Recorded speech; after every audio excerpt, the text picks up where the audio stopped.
Para ilmuwan menemukan patung baru di Pulau Paskah di dalam kawah gunung berapi tua. Mereka yakin sudah mencatat semua moai, sebutan untuk patung raksasa batu yang terkenal itu. Tapi penemuan ini mengubah apa yang kita tahu tentang mereka. Pertama, moai jarang sendirian, jadi kemungkinan akan ada penemuan lebih banyak lagi di area yang sama. Kedua, ini adalah moai pertama yang ditemukan di dasar danau. Para ilmuwan menemukannya saat sedang merestorasi lahan rawa di kawah gunung berapi. Danau yang tadinya ada di sana mulai mengering pada tahun 2018. Selama setidaknya 2 atau 300 tahun, danau itu nyaris 3 meter dalamnya. Jadi mustahil manusia bisa membangun atau menaruh patung di dasarnya. Ilmuwan memperkirakan moai berusia lebih dari 500 tahun. Ada kemungkinan suku Rapa Nui, pembangunnya, membawa patung itu ke sini saat danau mengering di masa lalu. Penemuan baru ini tingginya sekitar 1,5 meter, lebih kecil dari patung-patung lain di pulau itu. Bentuknya utuh dengan ciri khas yang mudah dikenali. Peneliti juga berencana melakukan penanggalan radiokarbon untuk mengetahui usia pastinya. Mereka tidak berencana memindahkannya dari lokasi penemuan karena anggota tertua komunitas Rapa Nui ingin patung itu tetap di tempatnya. Patung-patung moai membingungkan ilmuwan selama berabad-abad. Mereka tahu patung itu dibangun untuk menghormati kepala suku di pulau tersebut. Tapi nggak ada yang tahu kenapa lokasi-lokasi tertentu dipilih. Kebanyakan ditemukan di sepanjang pantai. Peneliti dari Binghamton University di New York memutuskan untuk mempelajari lokasi-lokasi patung moai lebih dekat dan menemukan kaitannya dengan air. Pulau Paskah punya tanah vulkanik berpori yang mudah menyerap hujan, sehingga tidak ada cukup sungai atau aliran air dan terlalu sedikit air tawar. Ratusan tahun lalu, penduduknya mengandalkan mata air tanah untuk minum. Air yang tersimpan jauh di bawah tanah dalam lapisan batuan atau tanah yang disebut aquifer mencapai titik di mana ia mengalir ke permukaan. Ketika air bawah tanah ini muncul di dekat pantai, ia bercampur dengan air laut asin, tapi kadar garamnya tetap cukup rendah sehingga aman diminum. Penduduk pulau biasa mengumpulkan air ini langsung dari sumbernya, dan sepertinya itulah sebabnya mereka membangun moai di sepanjang pantai, tepat di dekat sumber air terpenting mereka. Bagian utama sebagian besar patung moai terbuat dari tuff vulkanik dari tambang lokal di bekas gunung berapi. Material ini mudah diukir tapi tidak mudah diangkut. Itu sebabnya peneliti menemukan lebih dari 300 moai yang belum selesai ditambang tersebut dan sisanya berdiri di berbagai lokasi menghadap ke desa-desa. Sepertinya patung-patung itu diukir dengan posisi telentang, kemudian para pemahat melepaskannya dari batu, memindahkannya ke lereng, dan mengaturnya dalam posisi vertikal untuk menyelesaikan pekerjaan. Setelah itu, mereka baru memindahkan patung ke platformnya. Yang kita bicarakan adalah memindahkan patung-patung seberat separuh rumah satu lantai tak berfurnitur sejauh 5 km tanpa kendaraan atau alat modern. Pasti penduduk lokal punya metode transportasi yang unik. Para ilmuwan mencoba menirunya dan menarik replika moai di atas kereta luncur kayu. Mereka sempat mengira pohon palem bisa dipakai untuk itu, tapi teori ini sudah terbantahkan. Eksperimen paling berhasil sejauh ini adalah menggunakan tali untuk menggoyangkan patung di jalan dalam posisi berdiri. Ini terdengar masuk akal sih, karena legenda lokal Rapa Nui menyebutkan moai berjalan dari tambang.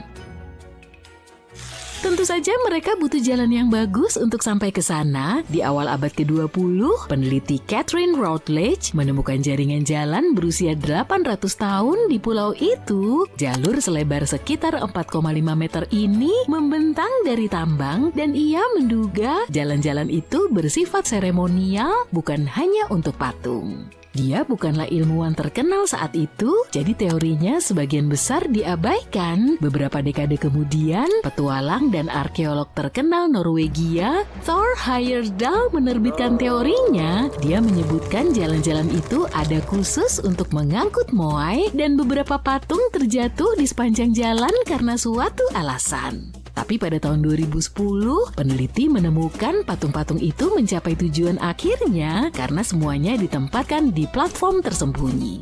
Lantai jalan berbentuk U sehingga menarik patung besar di sepanjang jalan itu tidak akan mudah. Sekitar 4,5 meter jalan ini masih bisa ditemukan dan terlihat dari citra satelit. Dulu ilmuwan yakin suku Rapa Nui membuat Pulau Paskah tak layak huni dan merusak peradaban mereka sendiri. Tapi studi baru berbekal data penginderaan jauh serta pembelajaran mesin menunjukkan populasi pulau itu tidak tumbuh terlalu besar dan kemudian runtuh. Sebaliknya, penduduk pulau itu berhasil beradaptasi dengan lingkungan yang menantang, menjaga populasi mereka kecil dan stabil selama ratusan tahun. Buktinya, peneliti menemukan kebun batu yang luar biasa. Pulau Paskah adalah salah satu tempat berpenghuni paling terpencil di bumi. Pulau ini dikelilingi oleh Samudra Pasifik dengan Chile Tengah berjarak 3.540 km di timurnya dan Polinesia Prancis 4.184 km di baratnya. Pulau seluas 163 km persegi ini seluruhnya terbuat dari batuan vulkanik, tapi gunung berapi sudah lama tak meletus, jadi tanah Rapa Nui telah kehilangan sebagian besar nutrisi bermanfaat yang dulunya dibawa oleh lava. Pulau ini juga lebih kering dari pulau tropis dan perairannya yang dalam mempersulit memancing karena tidak ada laguna atau terumbu. Jadi penduduk pulau menemukan metode pertanian cerdas yang disebut berkebun batu untuk bertahan hidup. Mereka menyebarkan batu-batu berbagai ukuran di atas tanah dan menanam tanaman seperti ubi jalar dan talas di sela-selanya. Batu-batu itu melindungi tanaman dari angin kencang dan udara asin, serta membantu mengatur suhu tanah. Perlahan, bebatuan ini juga melepaskan mineral ke tanah, membuatnya lebih sehat untuk menanam makanan. Beberapa warga pulau masih memakai kebun ini meski hasilnya tak banyak. Teknik serupa juga dipakai di Selandia Baru, Kepulauan Canary, dan Amerika Serikat Barat Daya untuk bercocok tanam di lingkungan sulit.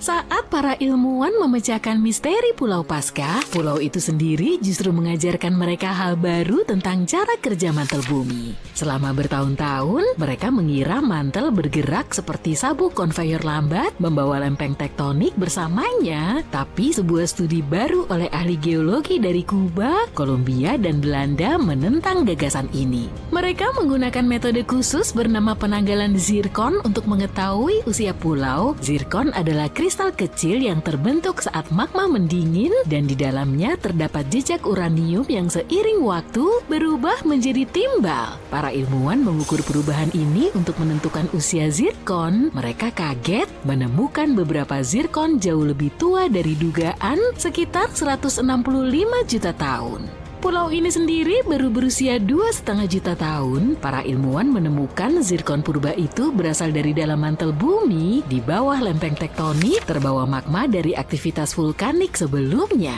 Gunung berapi Pulau Paskah termasuk kelompok titik panas yang terbentuk dari gumpalan batuan panas yang naik dari perut bumi. Normalnya, gumpalan panas ini diam di satu tempat sementara kerak bumi bergerak di atasnya, membentuk rantai pulau seperti Hawaii. Tapi penemuan zirkon purba di pulau yang lebih muda ini menunjukkan aktivitas bawah tanah ternyata.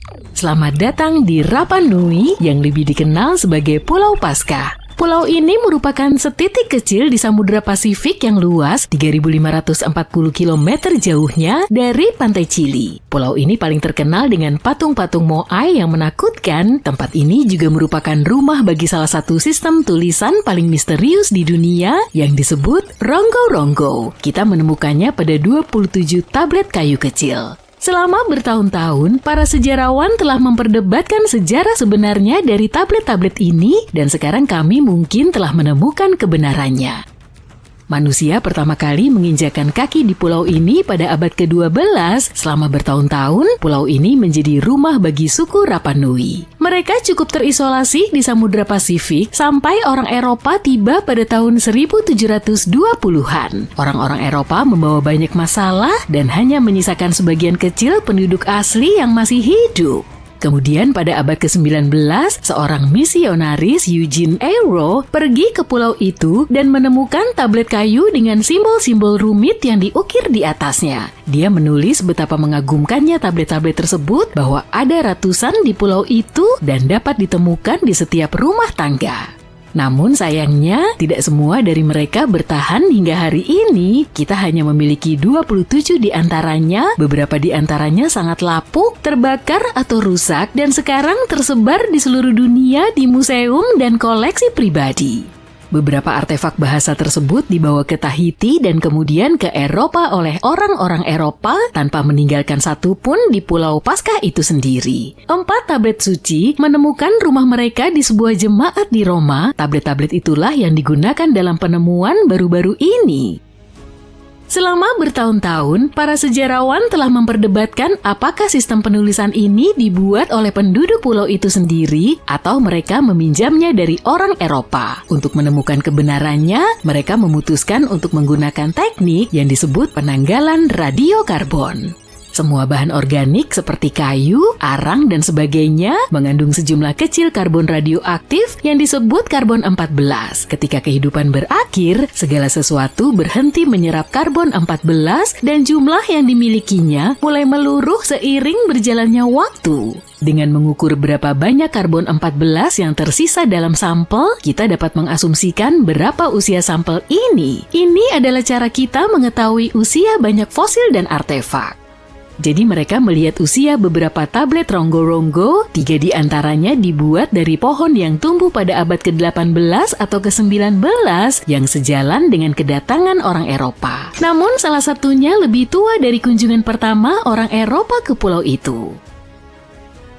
Ada 2 alasan untuk meyakini bahwa orang Rapa Nui menciptakan sistem penulisan itu sendiri. Pertama, cara kerja ronggo-ronggo berbeda dengan bahasa-bahasa Eropa. Menguraikannya adalah tugas yang cukup sulit, tidak seperti bahasa Inggris. Bahasa ini memiliki lebih dari 400 glif yang unik, tidak ada yang menyerupai sistem penulisan yang dikenal. Ada banyak upaya untuk menguraikan bahasa ini, dan sejauh ini tidak ada yang berhasil.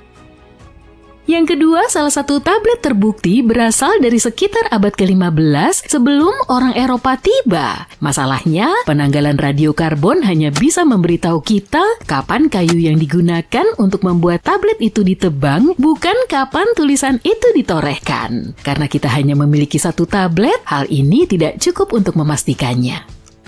Di sisi lain, kenapa dan di mana ya mereka mengawetkan kayu yang sudah dipotong selama lebih dari 200 tahun hanya untuk mengambilnya dan menulis sesuatu di atasnya suatu hari nanti? Namun para antropolog dan sejarawan mengatakan hal itu mungkin saja terjadi. Sumber daya kayu yang langka mungkin membuat penduduk pulau ini menggunakan kembali kayu-kayu tua yang mungkin berusia berabad-abad lebih tua dari tulisan itu sendiri. Hal ini dikenal sebagai masalah kayu tua dalam arkeologi. Ditambah lagi, tablet ini terlihat sangat terawat, dipelihara untuk melindunginya dari serangga perusak kayu, kelembapan, dan sebagainya. Itulah sebabnya mengapa tablet ini bisa bertahan selama berabad-abad. Apapun yang tertulis di atasnya, mungkin itu penting bagi orang-orang Rapa Nui. Semua itu adalah dugaan dan petunjuk, tapi para ilmuwan sangat optimis. Mereka percaya bahwa ronggo-ronggo bisa menjadi salah satu contoh langka dari penemuan tulisan yang independen seperti yang dilakukan oleh bangsa Sumeria atau Mesir. Tapi kita membutuhkan lebih banyak bukti. Dalam bahasa Rapa Nui, rogo-rogo berarti melafalkan atau menyatakan. Tidak semua orang bisa menulis, hanya beberapa orang terpilih, mungkin hanya kaum elit di Pulau Paskah, kebanyakan pria yang tahu dan bisa membaca bahasa tertulis ini. Setelah penjajahan, tidak ada satupun yang selamat, jadi sekarang kita harus memutar otak untuk mencari tahu apa yang tertulis di sini. Pertama, para ahli tidak sepakat tentang jenis aksara apa itu, kita bahkan tidak yakin bahwa ini adalah bahasa mereka. Namun, kalaupun benar, kita tidak tahu apakah ini bentuk tulisan primitif atau sebuah sistem yang sudah berkembang. Pada tahun 90-an, seorang ahli bahasa Stephen Roger Fisher percaya bahwa dia mungkin telah memecahkan kode struktur ronggo-ronggo. Idenya adalah bahwa tablet-tablet ini menyampaikan kosmogoni. Kosmogoni adalah cerita atau narasi yang menjelaskan bagaimana alam semesta diciptakan dan bagaimana fenomena alam terjadi. Kosmogoni seringkali berasal dari tradisi dan budaya kuno seperti yang ditemukan di Polinesia Timur. Tablet-tablet tersebut bisa saja berbicara tentang hal-hal seperti bagaimana dunia bermula, dari mana segala sesuatu berasal, dan bagaimana berbagai aspek alam seperti bintang-bintang atau gunung-gunung terbentuk. Hal ini juga akan menjelaskan mengapa hanya kaum elit yang bijak yang bisa menulis. Fisher berpendapat bahwa ronggo-ronggo adalah campuran dari sistem logografi dan semasiografi yang berarti beberapa simbol mewakili kata-kata yang diucapkan, sementara yang lain mewakili ide atau konsep. Namun mengartikannya akan sangat sulit karena membutuhkan ingatan yang luas dan mengetahui konteksnya karena simbol-simbol tersebut lebih seperti petunjuk daripada ekspresi lengkap. Tapi para ahli bahasa lainnya tidak setuju dengan ide-idenya dan mengatakan bahwa ada masalah dengan cara dia menyusun teorinya. Sayangnya Fisher tidak dapat membuktikan hipotesis ini. Mungkin ini hanya gambar. Jika kita melihat tablet-tablet tersebut, ada beberapa hal yang terlihat dapat dikenali: orang, hewan, tanaman, dan bentuk geometris. Ada beberapa burung, salah satunya terlihat seperti burung fregat yang diasosiasikan oleh orang Rapa Nui dengan dewa make-make. Ada juga ikan, kelabang, dan sebagainya, atau setidaknya glif ini terlihat seperti mereka. Mungkinkah ini hanya seni atau bentuk dekorasi? Mungkin saja, tetapi ada beberapa masalah. Glif menunjukkan tingkat kerumitan dan struktur yang tinggi. Mereka juga mempertahankan gaya yang sama. Misalnya ada beberapa simbol yang menunjukkan sesuatu yang mirip manusia dengan tangan yang terangkat. Satu-satunya perbedaan adalah kepala yang berbeda. Seolah-olah belum cukup rumit, gaya penulisan yang unik ini juga menggunakan sistem yang dikenal sebagai reverse boustrophedon. Ini berarti bahwa setiap baris alternatif dibalik tidak seperti yang terlihat di tempat lain. Kita tidak tahu mengapa mereka membalikan tablet setelah setiap baris. Tetapi semua ini menunjukkan bahwa mereka memiliki semacam sistem dan organisasi di balik Patung-patung berbentuk kepala raksasa di Pulau Paskah sangat populer, bahkan punya emoji sendiri. Makna sebenarnya telah menjadi misteri selama ratusan tahun.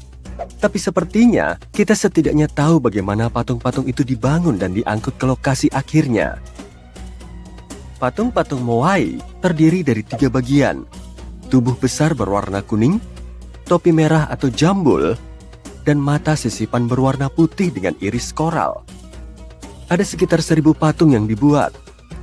Tubuh utama sebagian besar patung dibuat dari batu kapur vulkanik dari tambang lokal di tempat yang dulunya merupakan gunung berapi. Bahannya ini memang mudah diukir, tapi tidak mudah diangkut. Mungkin itulah sebabnya para peneliti menemukan lebih dari 300 moai yang belum selesai ditambang tersebut. Sisanya berdiri di berbagai lokasi yang menghadap ke desa-desa, seolah-olah mengawasi penduduk setempat. Jadi, patung-patung itu terlihat seperti diukir dengan posisi telentang. Kemudian, para pembuatnya melepaskannya dari batu induknya, memindahkannya ke lereng dan mengaturnya dalam posisi vertikal untuk menyelesaikan pekerjaan. Setelah selesai, tibalah waktunya untuk memindahkan patung ke posisinya. Kalau pernah memindahkan rumah, kamu tahu betapa sulitnya hal itu secara fisik. Jadi, bayangkan kalau kamu harus memindahkan patung yang beratnya setengah dari berat rumah tanpa mobil atau peralatan modern sejauh 5 km. Penduduk setempat pasti telah menemukan beberapa cara untuk melakukannya, dan para ilmuwan mencoba menciptakannya kembali untuk menebak bagaimana caranya. Mereka mencoba menarik replika moai dengan kereta luncur kayu. Mereka mengira seseorang mungkin menggunakan pohon palem untuk tujuan itu, tapi teori itu telah dibantah. Eksperimen yang paling sukses sejauh ini adalah menggunakan tali untuk menarik patung tersebut dalam posisi berdiri. Cara ini terdengar nyata karena legenda Rapa Nui setempat menyebutkan bahwa Moai berjalan dari tambang. Dan tentu saja mereka membutuhkan jalan yang bagus untuk mencapainya. Pada awal abad ke-20, peneliti Catherine Routledge mengidentifikasi jaringan jalan berusia 800 tahun di pulau itu. Itu adalah sekelompok jalan setapak dengan lebar sekitar 4,5 meter yang berpangkal dari tambang. Dia mengira bahwa jalan-jalan itu adalah jalan seremonial dan tidak dibangun hanya untuk patung-patung. Dia bukanlah seorang ilmuwan terkenal saat itu, jadi orang lain kebanyakan mengabaikan teorinya. Beberapa dekade kemudian, petualang dan arkeolog Norwegia yang terkenal, Thor Heyerdahl, mempublikasikan teorinya. Dia menyebutkan bahwa jalan-jalan itu dibangun secara eksklusif untuk mengangkut Moai, dan beberapa patung entah kenapa ditinggalkan di sepanjang jalan.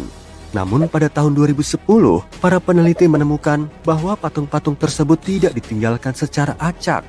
Patung-patung itu sudah mencapai tujuan akhirnya karena semuanya diletakkan di posisi tersembunyi. Ditambah lagi, lantai jalan berbentuk huruf U, jadi menarik patung-patung besar di sepanjang jalan itu tidak akan mudah.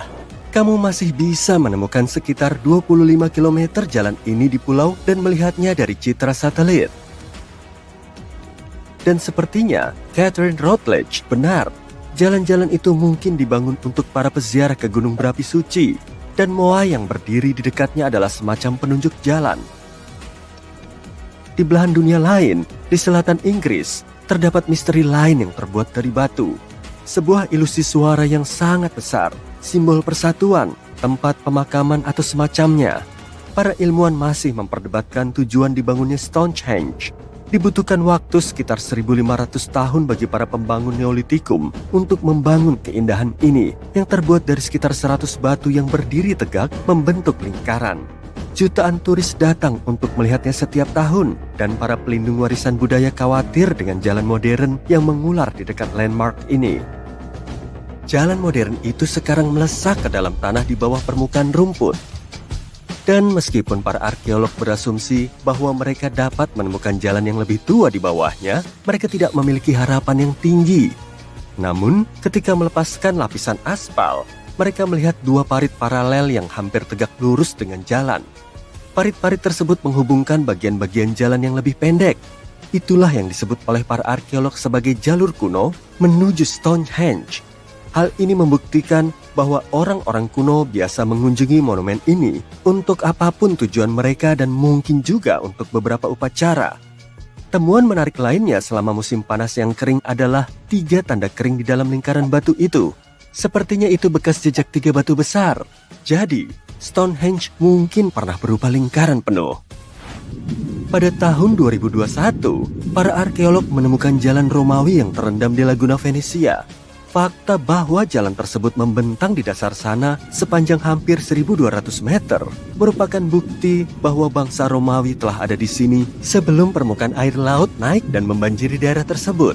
Hal ini mendukung teori bahwa ada pemukiman penting di sini berabad-abad sebelum Venesia didirikan di tempat itu pada abad ke-5 Masehi. Bangsa Romawi kuno sangat ahli dalam banyak hal, dan salah satunya adalah membangun jalan. Dan sepertinya mereka tidak takut untuk bekerja di medan yang paling sulit. Pemindaian telah menunjukkan bahwa jalan kuno itu dibangun tepat di pantai, dan itu membutuhkan keterampilan yang serius. Bayangkan sebuah desa berumur lebih dari 1.000 tahun yang lalu yang membeku dalam waktu. Masih ada makanan yang belum habis dimakan di atas meja, juga barang-barang pribadi yang ditinggalkan dengan tergesa-gesa. Semuanya terawetkan dengan sangat baik karena tertutup abu vulkanik. Para peneliti menemukan desa ini pada tahun 2011 di El Salvador. Mereka percaya bahwa ada perayaan besar-besaran di sebuah desa maya bernama Seren lebih dari 1.400 tahun yang lalu. Seluruh penduduk desa ada di sana, sedang mempersiapkan kuil utama untuk ritual ketika gunung berapi di dekatnya meletus. Lebih dari 200 penduduk tidak sempat untuk kembali ke rumah mereka. Untuk menyelamatkan diri, mereka harus meninggalkan alun-alun dan berlari ke selatan melalui jalan yang ditinggikan yang disebut Sakbe. Mereka berhasil melarikan diri dari gumpalan abu vulkanik. Selain menjadi pahlawan super dan menyelamatkan semua orang, jalan tersebut memiliki fitur keren lainnya. Semua jalan Sakbe memiliki lapisan luar dari batu, tapi jalan ini terbuat dari abu. Ironis bukan? Hal ini membuktikan bahwa suku Maya tidak hanya menggunakan batu untuk membangun jalan.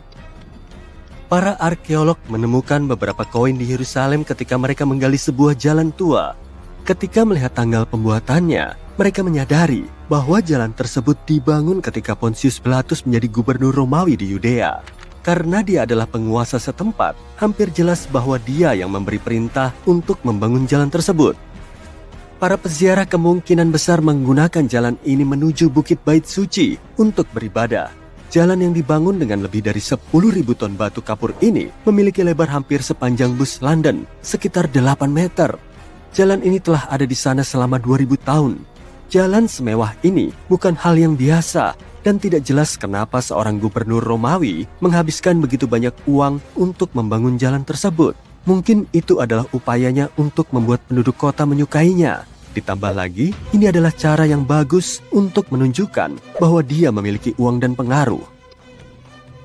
Old North Trail adalah jalan raya kuno yang digunakan penduduk Amerika Utara selama 10.000 tahun. Pertama-tama dengan berjalan kaki, kemudian dengan anjing, dan akhirnya dengan kuda. Para pelancong pertama menelusuri benua ini melalui jalur ini sejauh ribuan kilometer, jauh sebelum orang Eropa pertama tiba, dan bahkan selama zaman es terakhir. Mereka menggunakannya untuk membawa barang dagangan, mengunjungi kerabat, mencari jodoh, atau sekadar menjelajah. Para peneliti terus menemukan bukti bahwa cerita dan legenda suku Indian Blackfoot tentang jalur ini adalah nyata. Dan bahkan bisa jadi jalan ini merupakan jalan yang melayani salah satu migrasi manusia yang paling besar.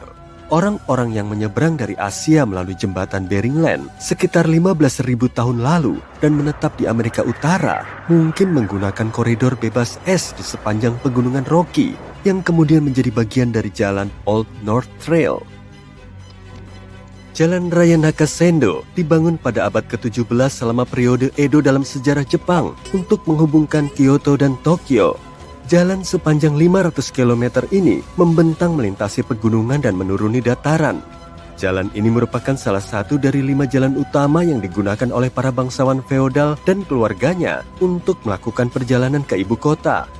Terdapat 69 pos di sepanjang rute di mana para pelancong dapat menginap. Jalan ini dibangun untuk kuda dan pejalan kaki karena orang Jepang tidak menggunakan gerobak. Patung-patung Moai berdiri tinggi dan gagah selama ratusan tahun. Dulu orang mengerahkan banyak tenaga untuk memahat patung-patung besar ini. Lalu tiba-tiba mereka menghentikan pembuatannya. Kenapa? Yuk kita pecahkan misteri ini. Pulau Paskah yang berlokasi 4.000 km di sebelah timur Tahiti memiliki area seluas 163 km persegi. Sampai saat ini, Pulau Paskah adalah salah satu pulau paling terpencil di dunia. Dulu, pulau ini tertutup hutan yang penuh berbagai pohon dan paku-pakuan. Tapi saat orang-orang pertama datang ke pulau ini sekitar tahun 400 Masehi, hutan-hutan itu perlahan lenyap. Sejak 1250 Masehi, patung-patung Moai muncul di seluruh pulau. Orang membuatnya dari berbagai batuan, abu vulkanik yang dikempa, batuan basal, trasit, dan skoria merah. Karena ini pulau vulkanik, inilah semua bahan yang harus dipakai pembuat patung. Dan begitu pekerjaan selesai, mereka menutupi karya itu dengan batu apung. Wajah tiap patung berbeda, tapi semua punya ekspresi khas dengan alis tebal dan hidung besar. Lengannya dipahat ke dalam badan. Sebagian kepala patung memakai topi. Di seluruh pulau ada hampir 900 patung. Ukurannya lain-lain. Tinggi rata-rata patung 4 meter dan yang terbesar mencapai ketinggian 10,1 meter dan beratnya sampai 82 ton. Karena wajah tiap patung itu beda, ada teori bahwa patung-patung itu mewakili dan menghormati nenek moyang, para ketua, dan orang-orang penting lain yang tinggal di pulau itu. Tapi, tanpa bukti jelas, hampir mustahil mengetahui tujuan dibuatnya Moai. Dulu, patung-patung ini berdiri indah di sepanjang pesisir, mengawasi manusia di pemukiman, dan punggung mereka menghadap dunia roh laut. Ketika bangsa Eropa pertama kali menemukan patung-patung Moai di tahun 1700-an, banyak di antaranya yang sudah terguling, dan pembuatan patung sudah berhenti jauh lebih dulu dari saat itu. Untuk membuat patung-patung ini dikerahkan banyak tenaga. Para pengrajin ahli menghabiskan banyak waktu memahat patung-patung itu pelan-pelan dengan beliung sederhana. Satu tim yang terdiri dari 6 orang akan bekerja keras sepanjang tahun untuk membuat satu patung saja. Mereka sering harus memindahkannya ke tempat khusus di pulau itu, sejauh 18 km. Dengan bantuan penanggalan karbon, para ahli berhasil mengetahui patung-patung itu mulai muncul tahun 1250 Masehi. Kemudian, sekitar tahun 1500 Masehi, proses itu berhenti. Para pembuat patung meninggalkan pahat mereka begitu saja di tempat terakhir dipakai, dan baru seperempat dari seluruh patung ditaruh di tempat yang semestinya. Setengahnya masih di tempat tambang, sedang yang lain ditinggalkan di tanah saat pengangkutan. Telah terjadi sesuatu yang menyebabkan mereka nggak berminat lagi. Ada banyak teori kenapa ini terjadi, dan kebanyakan dikaitkan dengan penggundulan hutan. Mungkin penghuni pulau menggunakan kayu untuk memindahkan patung ke seluruh pulau, atau memakai kereta luncur dan tali, atau bahkan balok untuk menggelindingkan dan kano untuk mengapungkan. Lambat laun, kayu berkurang. Pohon-pohon di pulau itu butuh waktu sangat lama untuk tumbuh. Tikus-tikus memakan sebagian besar biji-bijian. Orang banyak memakai kayu, dan mereka butuh kayu bukan cuma untuk hal-hal praktis, tapi juga untuk bikin patung. Alasan lain penghentian pembuatan patung mungkin karena mereka sibuk dengan pekerjaan lain. Taman-taman batu makin umum dengan populasi yang bertambah. Batu cocok untuk tanah agar tanah tetap hangat sekaligus menyuburkannya. Penduduk pulau menghabiskan banyak waktu dan tenaga membuat taman-taman batu itu. Jadi, gak ada waktu lagi untuk membuat dan mengangkut patung. Teori lain bilang bahwa keyakinan mereka berubah seiring waktu.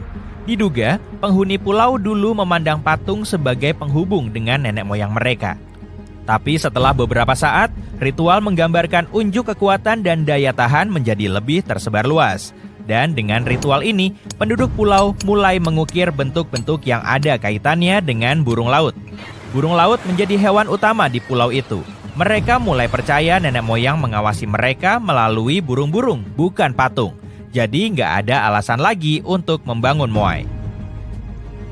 Bagaimanapun teori-teori ini mungkin benar. Masalahnya pulau kecil ini nggak bisa mendukung populasi yang bertambah.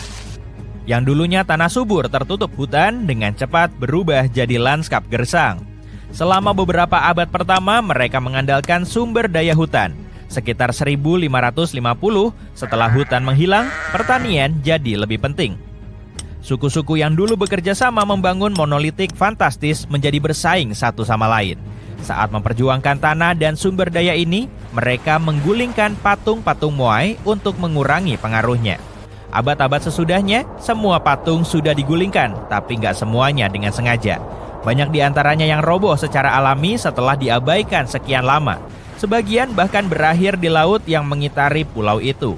Dan untuk sementara, patung-patung itu ada di sana. Tapi ada berita bagus terkait patung-patung ini. Mereka didirikan lagi untuk memberikan pengalaman seru bagi pengunjung dari seluruh dunia. Kalau kamu berlayar ke pulau ini, pertanyaan pertama mungkin bukan bagaimana patung itu dibuat dan dipindahkan. Pertanyaan itu mungkin, bagaimana seseorang berhasil sampai ke sini untuk pertama kalinya? Ini salah satu prestasi yang paling menakjubkan. Orang Polinesia melakukan beberapa hal yang luar biasa. Sejak tahun 1500 sebelum Masehi, para pelaut ini menjelajahi dunia. Mereka memakai penemuan laut tercanggih di masanya. Mereka mengarungi samudra dengan katamaran dan perahu cadik, berawal dari Asia Tenggara dan menghuni banyak lagi tempat di seluruh Pasifik. Mereka tinggal sampai di Hawaii Utara pada tahun 900 sebelum Masehi dan ke selatan sampai Selandia Baru pada tahun 1200 sebelum Masehi. Dan pelayaran terjauh ke timur pastinya ke Pulau Paskah. Hanya dalam beberapa ratus tahun, para pelaut awal ini telah menghuni area seluas ribuan kilometer persegi. Mereka cuma mengingat-ingat tempat yang pernah dikunjungi dan dengan begini berhasil bernavigasi di samudra. Mereka memakai banyak teknik. Mereka mengamati matahari ketika terbit dan terbenam. Bintang-bintang membantu mereka di malam hari. Jika keadaan mendung dan para pelaut itu nggak tahu arah secara visual, mereka memakai metode cerdas lain. Mereka mengamati gerakan arus laut dan pola gelombang serta memperhatikan biopendar di dalam air. Pola ini membantu mereka menemukan lokasi pulau tertentu. Para pelaut ini bahkan tahu bagaimana pulau-pulau dan atol di kejauhan menyebabkan gangguan udara dan laut. Burung-burung juga memberi pertanda kepada mereka. Sebagian burung bermigrasi jauh dari satu pulau ke pulau lain yang memberi pelaut semacam koneksi visual untuk rute mereka. Burung-burung jenis lain punya waktu makan tertentu. Para pelaut tahu kapan dan di mana mereka berburu dan mengarahkan perahu mereka ke tempat burung-burung ini makan. Orang Viking terlalu banyak disanjung dalam hal kemampuan berlayar. Ketika orang Viking memakai kompas matahari, orang Polinesia awal hanya mengandalkan pengetahuan tentang bagaimana alam sendiri bisa memandu mereka. Keahlian mereka begitu maju hingga tahun 1769. Kapten James Cook, penjelajah asal Inggris, bahkan mempekerjakan navigator Polinesia karena pengetahuannya yang luas tentang laut. Tapi yang lebih mengejutkan lagi, dia bisa menggambar peta berdasarkan ingatan. Peta ini mencakup area seluas 3. Di Kolombia, orang-orang melihat sebuah benda bulat kecil melayang di langit yang kemudian jatuh ke tanah. Mereka merekamnya dalam video dan mengambilnya. Ternyata benda itu adalah sebuah bola logam bundar yang aneh. Tidak ada turbin atau baling-baling di atasnya yang biasa ada pada drone. Ditambah lagi menurut saksi mata, bola itu terasa dingin setelah jatuh ke tanah.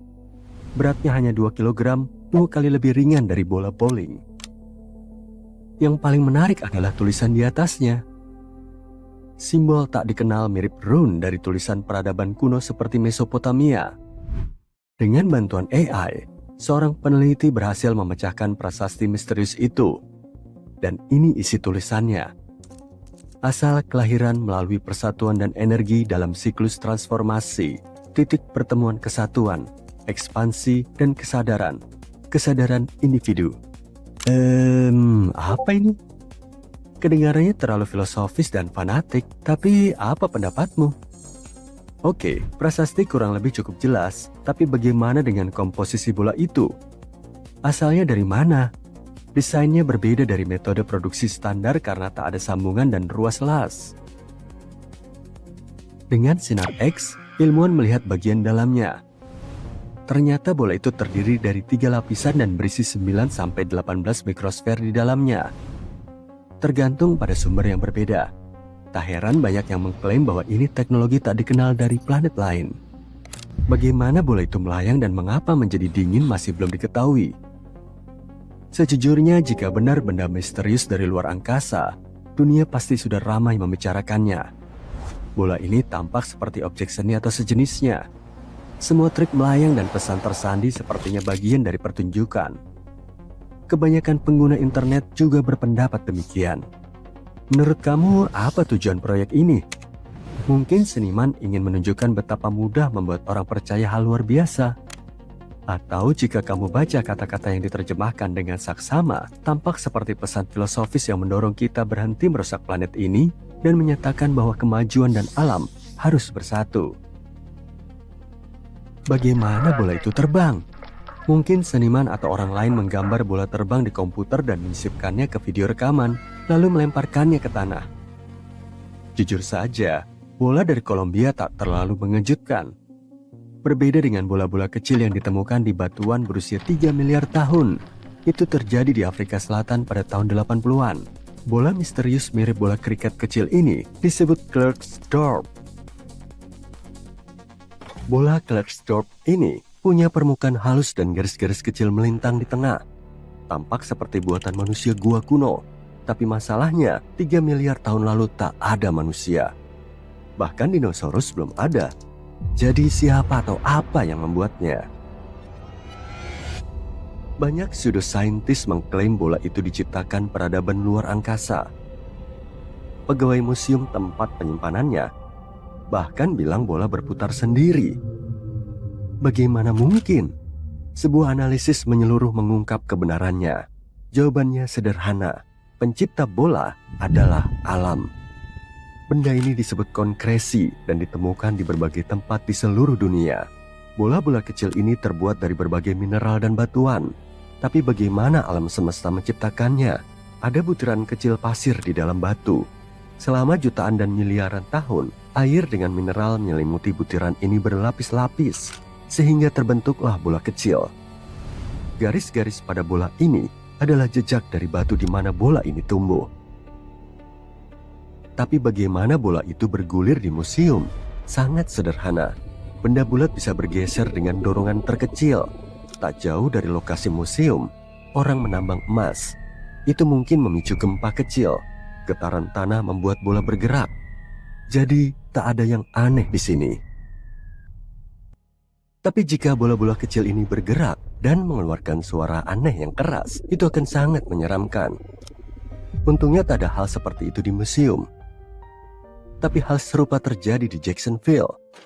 Sebuah bola logam besar seukuran bola bowling mungkin menjadi bola paling terkenal di dunia setelah ditemukan keluarga Bates di hutan Fort George Island pada tahun 1974. Jerry, Antoine, dan putra mereka yang berusia 21 tahun, Terry, sedang berjalan di hutan sekitar rumah pribadi mereka ketika Terry menemukan bola logam misterius. Ia mengira itu souvenir indah, jadi ia bawa pulang. Artefak aneh itu berada di rumahnya seperti perhiasan. Tak ada yang peduli padanya hingga Terry mulai main gitar. Saat itu, bola menggelinding sendiri. Atau tidak, kamu akan tahu nanti. Bola itu berubah arah dan berhenti, lalu bergetar dan mengeluarkan suara tinggi yang membuat anjing merintih dan tutup telinga.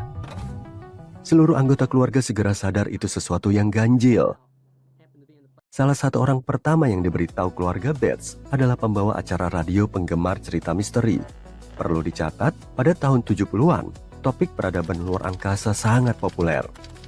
Maka bola Bates cepat menjadi terkenal. Pembawa acara radio itu mengonfirmasi bola berperilaku sangat aneh. Kemudian ada orang lain yang melakukannya. Setelah itu keluarga tersebut mulai mengundang wartawan ke rumah. Cerita tentang bola Bates menyebar ke seluruh Jacksonville dan segera ke seluruh negeri. Surat kabar menulis tentang asal-usul bola yang dari luar angkasa. Wartawan mewawancarai anggota keluarga Bates. Orang-orang menjadi kehilangan akal karena kisah ini. Tentu saja, berita tentang artefak misterius itu sampai ke pihak berwenang negara. Angkatan Laut AS memutuskan memeriksa bola Bates dengan saksama untuk memastikan itu bukan teknologi mereka. Siapa tahu itu adalah pengembangan rahasia yang jatuh dari pesawat dan berakhir di tangan warga sipil. Angkatan Laut beruntung, teori itu salah. Mereka analisis bola dan menemukan bola tersebut dari baja tahan karat, tapi mereka tak tahu siapa pembuatnya. Namun mereka yakin bola itu dibuat di bumi. Kepingan segitiga kecil di permukaan menyebabkan bola berguling ke berbagai arah di lantai. Pada benda yang seimbang sempurna, cacat sekecil itu bisa membuat bola bergerak aneh. Selain itu, konstruksi rumah tak rata. Sentuhan ringan pun membuat bola bergerak dan berubah arah. Angkatan Laut AS mengungkap asal benda misterius itu. Ternyata, bola bantalan besar yang dipakai sebagai katup bola di sistem pipa pabrik kimia. Beberapa waktu kemudian, berita muncul bahwa bola serupa ditemukan lagi. Ternyata merupakan bagian katup yang digunakan di pabrik kertas. Seiring waktu, detail lain terungkap. Seorang seniman dari New Mexico mengumpulkan berbagai logam bekas untuk patung. Ia menceritakan pada wartawan bahwa ia pernah membuat katup bola di atap busnya dan melintas di wilayah Jacksonville pada 1971. Beberapa bola terlepas. Mungkin salah satunya menggelinding ke hutan tempat keluarga Bates menemukannya. Begitulah seluruh ceritanya. Tak ada sihir atau teknologi luar angkasa. Meski semua penyelidikan selesai, bola Bates tetap terkenal. Orang menelepon keluarga Bates 24 jam sehari.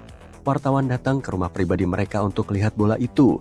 Tentu saja, keluarga itu lelah dengan popularitas ini. Mengulang cerita yang sama tentang bola itu kepada wartawan bukanlah aktivitas yang menyenangkan. Hingga suatu waktu, keluarga tersebut berhenti membahasnya. Dalam wawancara, Gary Bates mengatakan popularitas telah membuat keluarga merasa tertekan. Mereka tak lagi terlibat investigasi terkait bola, sehingga asal pasti benda ini tak terbukti. Tapi seperti yang sudah kamu dengar, teori-teori itu tampak cukup benar. Para arkeolog baru-baru ini menemukan sesuatu yang menarik dari kerajaan Maya yang terlupakan. Sebuah makam tersembunyi di piramida runtuh. Di dalamnya ada raja yang terkubur 1700 tahun. Topeng giok yang terlihat hampir seperti manusia, tetapi tidak sepenuhnya. Dan semua ini berkat para penjara yang melewatkannya hanya sejauh 1,8 meter. Mereka menemukannya pada tahun 2022 di hutan lebat di dekat perbatasan Guatemala, Meksiko, dan Belize. Pada zaman Maya, tempat kecil ini dulunya disebut Choqquetam. Ini kota yang hilang, setengah ditelan hutan. Tempat ini tidak ada artinya jika dibandingkan kota-kota besar suku Maya lainnya, seperti Tikal atau Teotihuacan, atau begitulah yang kami pikirkan. Tim menemukan makam penguasa suku Maya, artefak-artefak, nama-nama raja. Semua ini menunjukkan Choqquetam bukan desa kecil. Ini tempat yang cukup penting bagi budaya, dan apa yang mereka temukan di dalam makam itu mungkin bisa menyaingi harta karun kota metropolis Maya manapun. Langit-langit makam itu sudah lama runtuh, tapi sesajennya masih di dalam dan utuh bahkan setelah berabad-abad. Mereka menemukan lebih dari 16 cangkang spondylus. Benda ini digunakan oleh kaum elit kuno untuk kekuasaan dan ritual. Itu berarti siapapun yang terkait dengan makam tersebut adalah seseorang yang kaya, berstatus tinggi, yang mendapatkan pemakaman seremonial. Para arkeolog juga menemukan tulang paha yang diukir. Tulang-tulang itu diukir dengan hieroglif dan nama-nama. Suku Maya menulis sejarah mereka di jasad manusia. Para peneliti ingin melakukan analisis DNA tulang-tulang tersebut. Mungkin itu akan membantu mengungkap ikatan keluarga, asal-usul, atau masalah kesehatan yang mungkin dihadapi orang-orang ini. Dan yang paling penting, topeng giok mosaik. Topeng ini disatukan dari ubin hijau yang bercahaya menjadi ekspresi yang terasa seperti manusia, hampir seperti hidup. Banyak orang bercanda topeng ini seperti topeng Jim Carrey dalam film terkenal. Tapi itu bukanlah sebuah artefak magis. Itu adalah wajah seorang raja Maya yang terlupakan, menatap kami setelah 1700 tahun dalam kesunyian. Namanya terukir di tulang paha, Itzam Kokach Balam. Para sejarawan menduga penguasa ini mungkin adalah penguasa yang memerintah sekitar tahun 350 sebelum Masehi. Sayangnya periode ini sangat kurang terdokumentasikan, jadi kita hampir tidak tahu apa-apa tentang masa itu. Tapi sepertinya dia cukup penting bagi penduduk setempat. Salah satu tulang belulangnya bahkan menunjukkan sosok yang diukir memegang kepala dewa yang terpenggal. Kepala dewa itu terlihat persis seperti topeng giok. Mungkin ini raja itu sendiri yang mengalahkan penjahat dalam mitologi. Prasasti lainnya menyebutkan ayah dan kakek sang raja. Hal ini menghubungkan Choqquetam dengan ibu kota Maya yang telah kami sebutkan, Tikal dan Teotihuacan. Tikal pernah menjadi jantung dunia Maya. Kota ini megapolis yang menakjubkan. Kota ini muncul dari dataran rendah Guatemala dengan piramida berundak yang menjulang tinggi yang mencapai langit. Tempat ini adalah rumah bagi puluhan ribu orang. Tempat itu juga merupakan pusat seni, astronomi, dan budaya. Para penguasa disembah hampir seperti dewa hidup.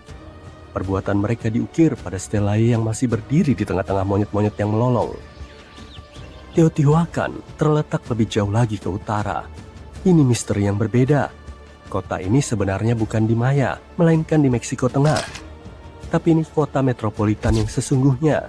Salah satu kota terbesar di dunia pada masanya. Kota ini paling terkenal dengan Avenue of the Dead-nya dan bangunan-bangunan kolosal seperti piramida matahari. Kota ini merupakan pusat budaya yang kaya dan memiliki pengaruh di seluruh dunia. Selama berabad-abad, Tikal dan Teotihuacan tampaknya memiliki budaya yang sangat berbeda. Tikal adalah negara kota yang berkembang di mana orang-orangnya gemar membaca, astronomi, dan arsitektur yang indah. Teotihuacan adalah negara adidaya militeristik yang besar. Dua pusat besar Meksiko dipisahkan oleh 965,6 km hutan dan pegunungan. Dibandingkan dengan ibu kota kekaisaran ini, Choqquetam tidak seberapa. Namun sepertinya pria Itzam dari makam ini bukan penguasa desa sembarangan. Dia tampaknya memiliki hubungan politik di Mesoamerika kuno. Bagian yang paling gila adalah kita hampir kehilangan bagian dari sejarah ini. Semua karena para penjara. Di masa lalu para perampok makam pernah membuat terowongan yang sangat dekat. Mereka berhenti menggali hanya 2 meter dari makam. Itu sama seperti meme tentang berlian. Terkadang kamu berhenti menggali tepat sebelum menemukannya. Namun dalam kasus ini, syukurlah mereka tidak sampai di sana terlebih dahulu. Itulah seberapa dekat kita dengan kehilangan sepotong sejarah. Ironisnya, terowongan para penjara itulah yang membawa tim Estrada Belli ke situs tersebut. Para arkeolog melihat sekeliling dan menggunakan apa yang disebut teknologi LIDAR. Teknologi ini pada dasarnya adalah sinar laser yang ditembakkan dari atas, yang membantu mereka memetakan lokasi. Ini seperti memotret lantai hutan dengan sinar X. Saat itulah mereka menemukan tanda-tandanya. Mereka menyadari jika ada orang yang menggali di sini. Mereka mungkin mencari sesuatu yang penting. Tanpa para penjara yang gagal, mereka mungkin telah melewatkan sebuah penemuan. Bagaimanapun para arkeolog ingin terus mencari. Mereka mungkin akan menemukan lebih banyak ruangan yang terkubur di dalam piramida yang terbengkalai ini. Hal-hal misterius yang berhubungan dengan suku Maya terus ditemukan. Baru-baru ini, terkubur jauh di dalam reruntuhan Tikal, para arkeolog menemukan rumah. Di dalam rumah itu terdapat altar batu kapur. Altar itu ditutupi dengan mural berwarna merah, kuning, dan hitam. Yang aneh adalah bangunan ini tidak dibuat oleh Maya. Tidak salah lagi, bangunan ini bergaya Teotihuacan. Dan seperti makam sebelumnya, makam ini dibuat sekitar 1700 tahun yang lalu.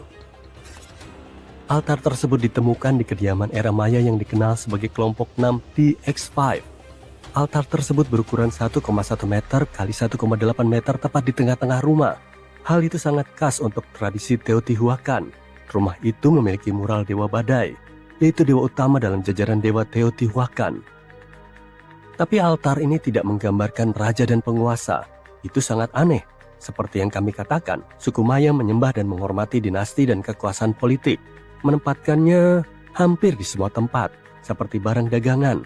Tapi sebaliknya, altar ini menyembah dewa-dewa saja. Dan itu terjadi di jantung ibu kota utama Maya, Tikal. Ketika para arkeolog menyelidikinya, mereka melihatnya sebagai bukti nyata Teotihuacanos tidak hanya datang ke Tikal, mereka juga berkembang di sana.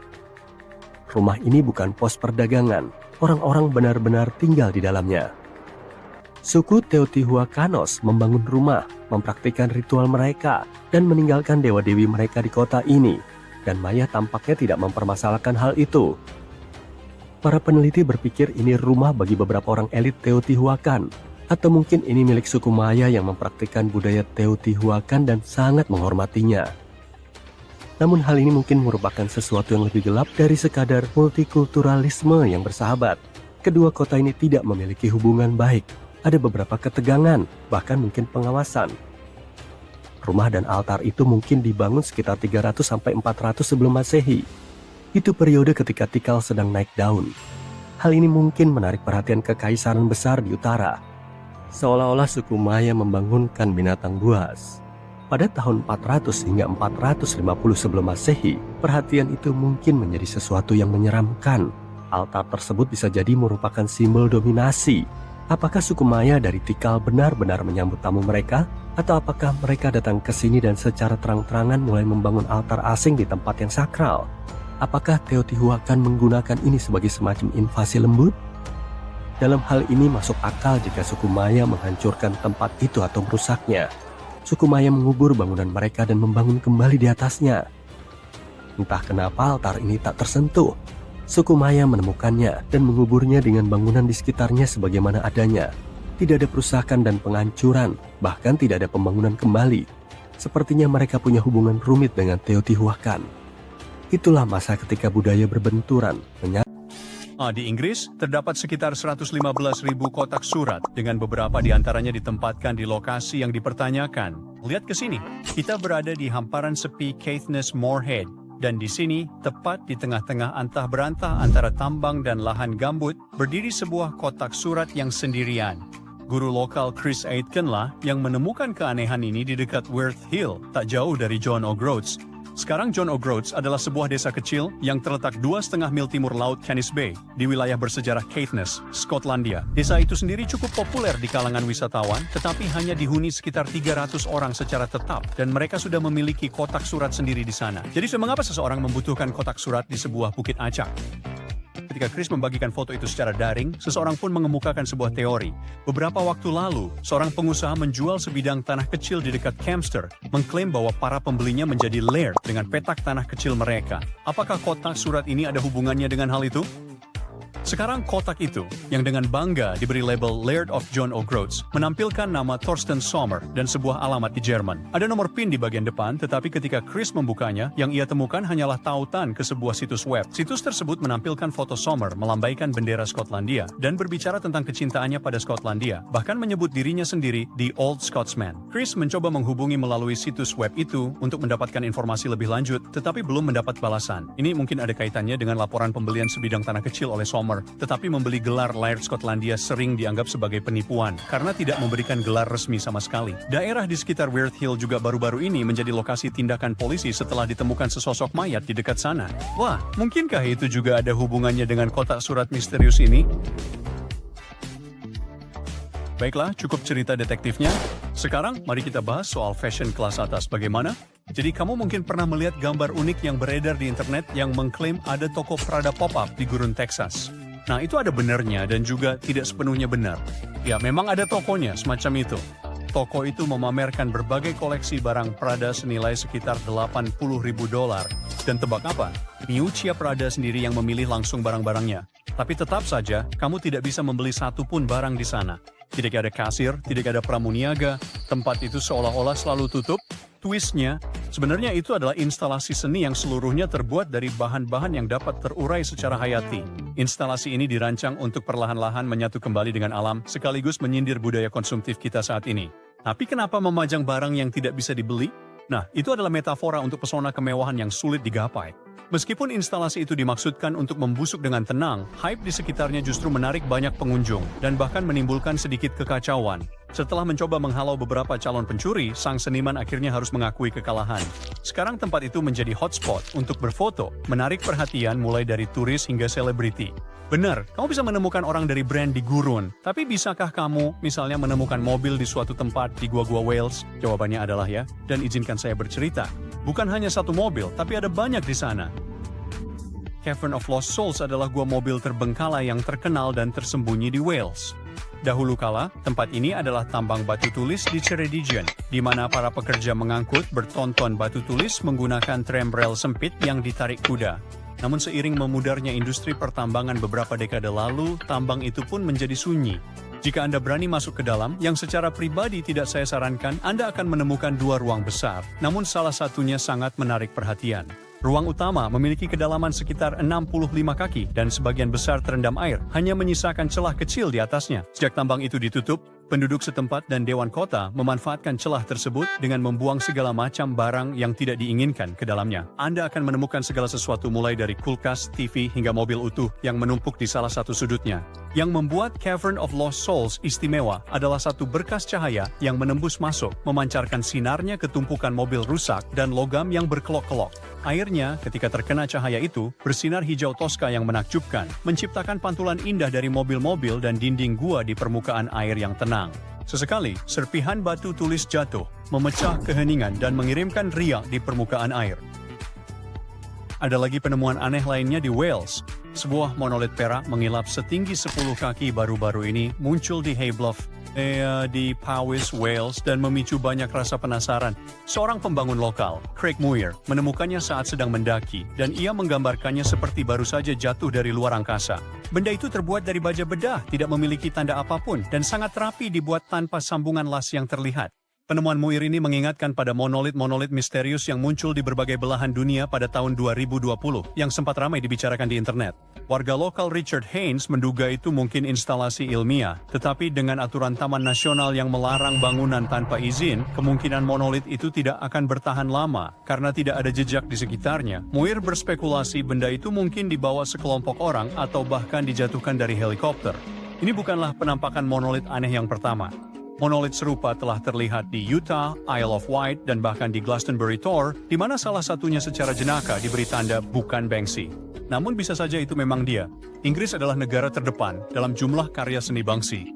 Pada tahun 2023, ada 70 karya Banksy di sana. Tak kira karena ia dikabarkan berasal dari Inggris dan lahir di Bristol. Gurun Atacama di utara Chili, gurun non-kutub terkering di bumi, menampilkan pemandangan aneh di kilometer 1309 di Jalan Raya Pan American, sebuah tangan semen raksasa yang menjulang setinggi 36 kaki di atas pasir. Terlihat menyeramkan, bukan? Tapi Jangan khawatir, itu bukan monster menyeramkan yang mencoba mencengkerammu dan membawamu ke dunia bawah. Itu juga bukan peninggalan kuno dari peradaban yang hilang. Seorang pematung profesional menciptakan penanda unik ini pada tahun 1992. Meskipun lokasinya terpencil, tangan ini sering menjadi sasaran grafiti sehingga para relawan lokal harus membersihkannya 2 kali setahun. Dan omong-omong, ini bukan satu-satunya penanda seperti ini. Pematung yang sama juga menciptakan tangan serupa di Punta del Este, Uruguay, yang disebut Man Emerging to Life. Dan karya ini mewakili gagasan bahwa seorang raksasa mungkin sedang mencengkeram Amerika Selatan dengan genggaman batu. Hei, menurutku itu keren saja. Sekarang, lihatlah bola batu raksasa yang tersembunyi di hutan lembah Visoko, Bosnia ini. Bagaimana menurutmu? Apakah ini peninggalan kuno atau instalasi seni modern? Bagikan pendapatmu di kolom komentar. Tapi sejujurnya, seperti biasanya, pada kenyataannya memang tidak ada yang benar-benar tahu pasti sebenarnya. Para ahli berpikir bahwa bola ini, yang diameternya sekitar 3 meter, hanyalah formasi batuan alami yang disebut konkresi. Bola-bola kaya zat besi ini mendapatkan warna kemerahan dari kandungan besi yang tinggi dan terbentuk ketika partikel mineral saling menempel seiring waktu. Meskipun konkresi bisa membentuk wujud yang sangat aneh, proses pasti bagaimana mereka terbentuk masih menjadi sedikit misteri.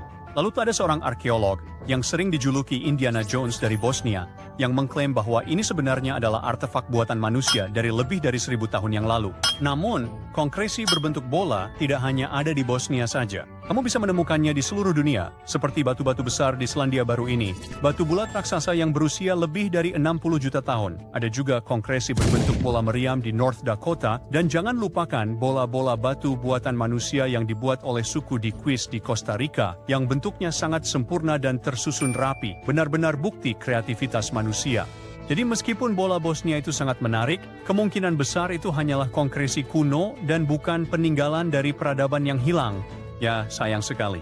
Akhirnya, ada beberapa hal yang begitu tersembunyi sehingga kamu harus menyelam jauh ke dasar laut untuk bisa melihatnya. Dulu pernah menjadi tempat hiburan mewah bagi kaum elit Romawi, Baiae seperti Las Vegas pada masanya, tapi sekarang reruntuhannya tenggelam di bawah air. Kota resor ini berkembang berkat mata air panas vulkanik dan menarik tokoh-tokoh seperti Nero dan Caesar yang bahkan membangun villa liburan di sana. Namun, pada abad ke-8, Baiae kalah dalam sebuah pertempuran dan akhirnya ditinggalkan pada tahun 1500. Seiring naiknya permukaan air, sebagian besar kota ini hilang di bawah teluk. Saat ini kamu bisa menjelajahi reruntuhan kuno Baiae di salah satu taman arkeologi bawah air yang langka di dunia. Tahan napasmu,